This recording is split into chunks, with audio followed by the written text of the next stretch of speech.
One Piece. The most consistent manga for 25 plus years and by far the most consistent manga today.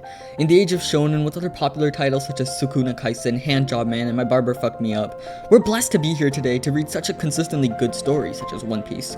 For 25 years, One Piece has been the most exciting, most awe-inspiring story. For 25 years, One Piece has slowly created a world in which an endless amount of storylines exist, and for 25 years, One Piece has been the top dog and the most dominant manga in the entire world. And for 25 years, Dragon has done absolute jack shit. Dragon was introduced way back in chapter 314 as the world's most wanted villain and the worst villain in the world, and it's safe to say from 2 sentences, there was a world of hype built up for Dragon, as everyone, and I mean every single person who read One Piece, was excited to see what he was truly capable of. I mean, it's not every day someone is given the title, the most wanted criminal in the world. Except ever since that introduction, he's done absolutely nothing. When Blackbeard and his crew attacked the revolutionary base at Baltigo, as far as we know, he just ran away. When Vegapunk called him to be like, oh hey, I'm dying, he still just watched and sat on his ass the entire time. Even at the Reverie, when the entire revolutionary army was moving, he just sat there with his arms crossed. In his last appearance, he didn't even say a word, just 3 dots. I mean, it is astonishing how much of nothing he can do. The only thing that rivals him is Kishimoto with 130 chapters of Boruto. Hi, Future Me here. I also forgot this but realized when editing that during Kuma's flashback, which may be the only time Dragon should have been active in the story, when Kuma's girlfriend got kidnapped, he sat by and watched. So, yeah. He really is the master of doing nothing. Okay, back to the video. Boruto slander aside, it's common knowledge that Post Malone is famous for doing nothing so far in the story, but I believe that's about to change because where we are in the story right now, it is quite literally the most perfect time for him to make his move. So today, let's talk about dragons, something that I'm very proficient in. Like the Komodo dragon type. With Vegapunk revealing the secrets of the world right now, it's safe to say that trust in the world government is about to reach an all-time low.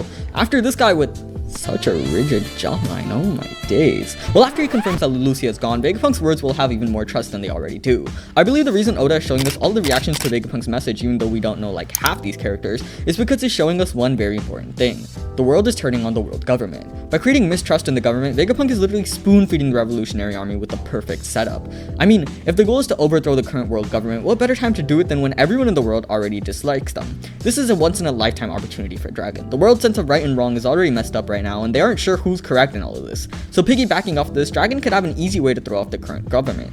Whether Vegapunk meant for this to happen or not, which, being realistic, he probably did, this is the greatest thing that could happen for Dragon. Especially since a large chunk of the world loved Vegapunk and his technology, hearing that he got killed, if it was ever revealed to be actually by the hands of the world government, would piss people off even more.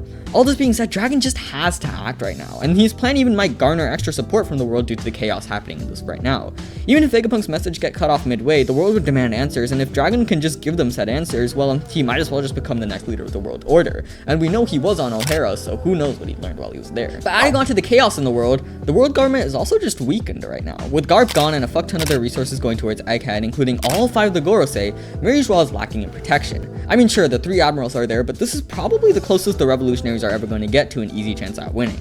If Dragon is truly as powerful as he is hyped up to be, and Sabo is, well, we've already seen him keep up with an admiral, I mean, there has to be some way for the revolutionaries to attack Mary Joie and win right now. Even if they decide to skip the Mary Joie part, if they could get there fast enough, there's also the chance that Dragon and the revolutionaries go off to Egghead. I mean, with his son and Kuma there, Dragon has enough of a reason to go to Egghead right now. Well, actually, with just Kuma there, he has enough of a reason. With the sun there, he'll probably avoid it like the plague, but like still. Regardless of what he chooses to do, Dragon has the greatest chance of attacking right now. The world government is not only lacking in the trust of its people, but also in resources to fight off the revolutionary army if a full war does happen. Then finally, the most important reason Dragon will probably be doing something in the story soon is because it's late as hell in the story right now. Garp, Shanks, hell, even the Rocks pirates showed their faces for a bit. Everyone in the story is making a move, and the final hunt for the One Piece is going to begin soon. Shanks is on the move, Blackbeard's on the move, the Cross Guild is on the move, Shaka's at Krispy Kreme, you're subscribing to Lactose Journey, and everything the story is built up towards is going to explode right now. As the story winds down and everyone's making a move, this is when the revolutionaries have to make theirs to keep up with how the story is going to progress.